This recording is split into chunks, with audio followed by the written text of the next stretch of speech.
Hallelujah, praise the Lord. இயேசு கிறிஸ்துவின் இனிதான நாமத்தினால இந்த நிகழ்ச்சிக்கு நேரம் உங்களை யாவரையும் அன்போடு வாழ்த்தி வரவேற்கிறேன். நாட்களிலும் கூட நாம் வேதாகமத்தை வாசிப்பது எப்படி என்கிற காரியத்தை நாம் பார்த்து கொண்டு இருக்கிறோம். நாம் எழுதின சுவிசேஷத்தை குறித்து தியானித்தோம். அதன் தொடர்ச்சியாக இந்த வாரத்துல நம்ம லூக்கா எழுதினதான சுவிசேஷ புத்தகத்தை குறித்து நாம் தியானிக்க போகிறோம். இந்த லூக்கா சுவிசேஷத்துக்கு முன்பதாக நம்ம ஏற்கனவே பார்த்ததான 2 புஸ்தகத்தை குறித்து நான் சின்னதான ஒரு ரீகேப் உங்களோடு நான் பகிர்ந்து கொள்ள விரும்புகிறேன். மத்தேயு சுவிசேஷம் எழுதும் போது நம்ம எல்லாருக்கும் தெரிந்தது போல மத்தேயு அப்போஸ்தலர்களில் ஒருவரான ஒரு ஆயக்காரன். இவருக்கு மறுபேர் ஒன்று லேவி என்று நம்ம எல்லாருக்கும் தெரியும்.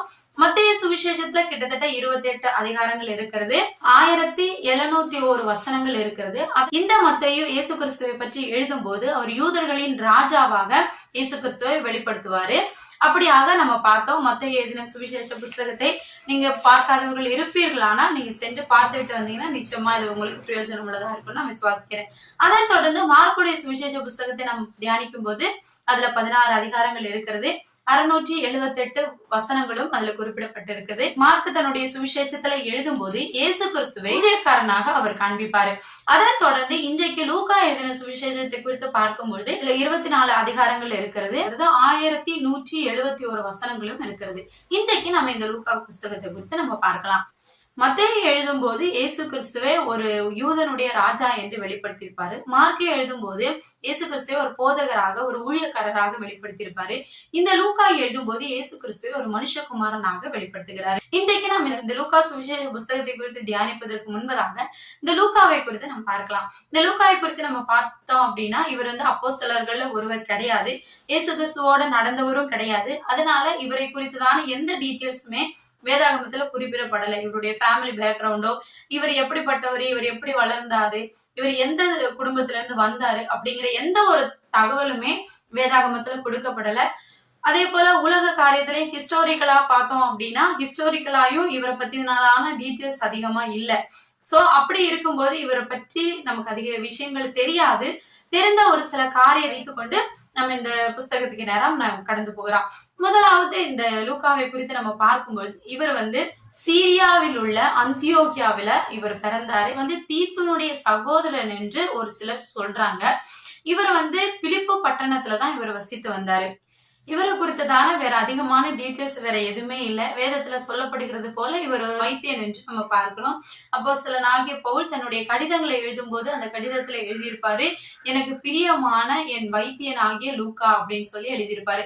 அதன் முகாந்திரமா இவர் ஒரு டாக்டர் அப்படின்றது மாத்திரம் நமக்கு தெரியும். இதை தவிர இவரை பத்தினதான எந்த ஒரு டீட்டெயில்ஸுமே நமக்கு சொல்லப்படல. அப்போஸ்தல புஸ்தகங்களை நீங்க வாசிக்கும் பொழுது அதுல அநேக இடங்கள்ல இவருடைய பெயர் வரும், இவரும் கூட செல்லுகிறதாக இருக்கும். ஏன்னா நம்ம எல்லாருக்கும் தெரிந்தது போல அப்போஸ்தல நடவடிக்கைகளை எழுதினதும் இந்த லூக்கா தான்.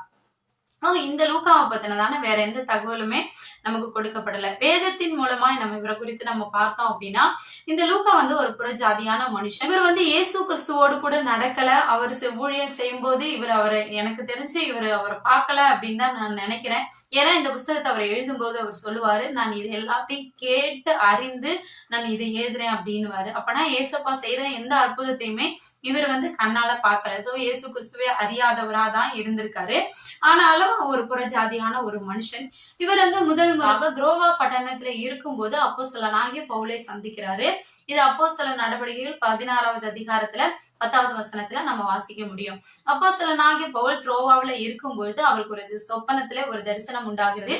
அதாவது மக்கேதோனியாவுல இருக்கிற ஒருவன் நீங்க எங்களுக்கு உதவி செய்ய வேண்டும் அப்படின்னு சொல்லி வேண்டிக் கொள்ளுகிறதாக பவுல் ஒரு தரிசனம் காணுகிறாரு. அந்த தரிசனத்தின் மூலமா கர்த்தர் தன்னை மக்கேதோனியாவுக்கு அனுப்புகிறார் என்று தெரிந்து கொண்டு என்ன பண்றாருன்னா அவர் மக்கேதோனியாவுக்கு கடந்து செல்கிறார்.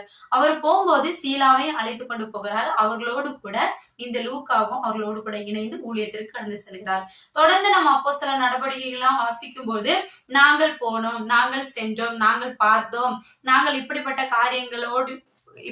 காரியங்களை நாங்கள் கடந்து வந்தோம், இப்படிப்பட்ட காரியங்களை நாங்கள் சந்தித்தோம் அப்படின்னு சொல்லி அநேக இடங்கள்ல லூக்கா தன்னை குறித்தும் சேர்த்து அங்க எழுதுகிறதை நம்மளால வாசிக்க முடியும். அப்படியாக இந்த லூக்கா பவுலோடு கூட இணைந்து கர்த்தருக்காக வல்லமையாக அவர் ஊழியம் செய்தாரு.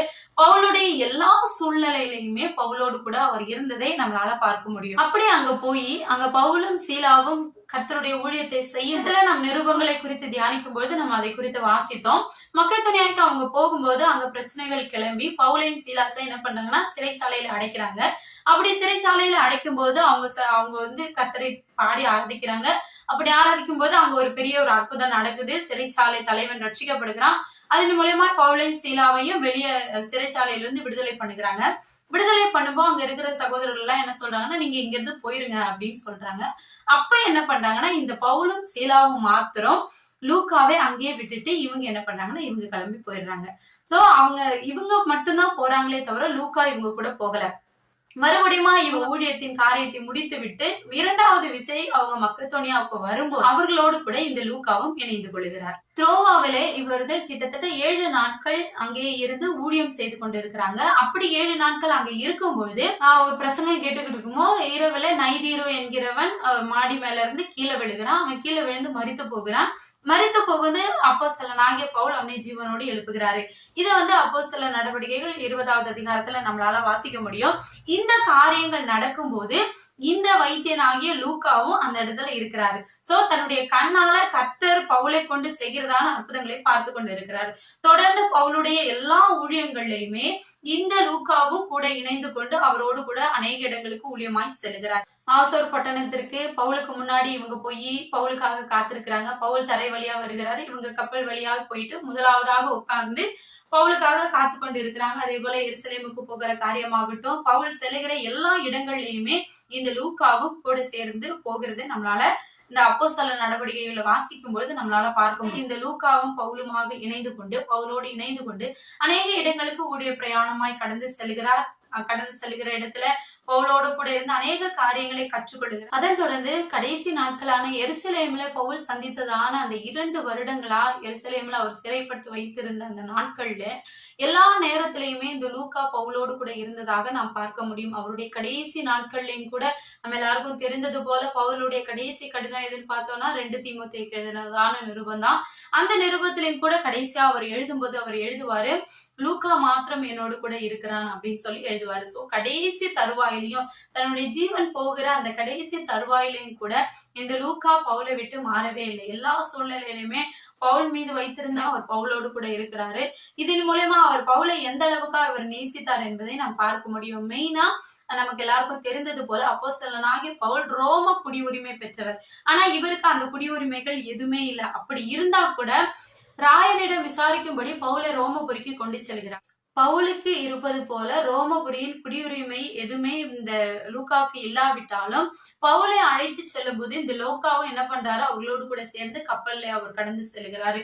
அப்படியாக பவுலை விட்டு விலகாமல் இருந்து அவர் மீது எந்த அளவு அன்புள்ளவரா இருக்கிறார் என்பதை இதுல இருந்து நம்ம தெளிவா தெரிந்து கொள்ள முடியும். பவுல் மீது இருக்கிற அன்பையும் கர்த்தர் மீது இருக்கிற இயேசு கிறிஸ்துவின் மீது இருக்கிற அந்த விசுவாசத்தையும் அவர் கடைசி வரைக்கும் விட்டு விடவே இல்லை. எல்லா சூழ்நிலையிலுமே எந்த போராட்டங்கள் வந்தாலும் பிரச்சனைகள் வந்தாலும் அவரை விட்டு நீங்க எல்லா சூழ்நிலையுமே பவுலோடு கூட இருக்கிறார். அநேக முறை இவர் சிறைச்சாலையிலும் வைக்கப்பட்டிருக்கலாம் என்று கருதப்படுகிறது. அப்படியாக எல்லா சூழ்நிலையிலும் அவர்களோடு கூட இருக்கிறார். கடைசியாக தீமோத்தேயுக்கு எழுதின நிருபத்தை குறித்து நாம் தியானிக்கும் போது கூட எல்லாருமே அவரை விட்டுட்டு போயிட்டாங்க. அப்படி இருந்தும் அவர் லூக்கா மாத்திரம் தன்னோடு கூட இருப்பதாக அவர் அங்க எழுதுகிறார். நீ வரும்போது மார்க்குவையும் கூட்டி கொண்டு வா, இப்ப என் பக்கத்துல யாருமே இல்ல, லூக்கா மாத்திரம் தான் என் கூட இருக்கிறான் அப்படின்னு சொல்லுவாரு. அப்ப எனக்கு தெரிஞ்சு இந்த லூக்காவும் மார்க்கவும் ஒன்றாக இணைந்து பவுலோடு கூட ஊழியம் செய்திருப்பாங்க அப்படின்னு நான் விசுவாசிக்கிறேன். இவர்கள் இருவரும் அநேக இடங்களை சேர்ந்து ஒன்றாக நடந்திருப்பாங்க. அநேக காரியங்களை ஷேர் பண்ணியிருப்பாங்க. எனக்கு பிரியமானவர்களே, நமக்கு விசேஷம் தான். இந்த மார்க்கு சுவிசேஷத்தில இருந்தும் இந்த லூக்கா அநேக காரியங்களை கேட்டும் எடுத்தும் இந்த புஸ்தகத்துல எழுதியிருக்கிறாரு அப்படி என்று கருதப்படுகிறது. அப்படியாக இவங்க எல்லாரும் ஒரு டீமா இருந்து கர்த்தருக்காக வல்லமையாக ஊழியம் செய்தார்கள் என்று நம்ம பார்க்க முடியும். அப்படியாக இந்த லூக்காவை குறித்த வேற எந்த ஒரு நமக்கு வேதத்துல கொடுக்கப்படல. இவர் பவுல் கூட இருந்தாரு, அது மாத்திரம் தான் நமக்கு கொடுக்கப்பட்டு இருக்குது. தொடர்ந்து இந்த சுவிசேஷத்தை அவர் எப்படி எழுதியிருப்பாரு அப்படின்னு சொல்லி பாத்தீங்கன்னா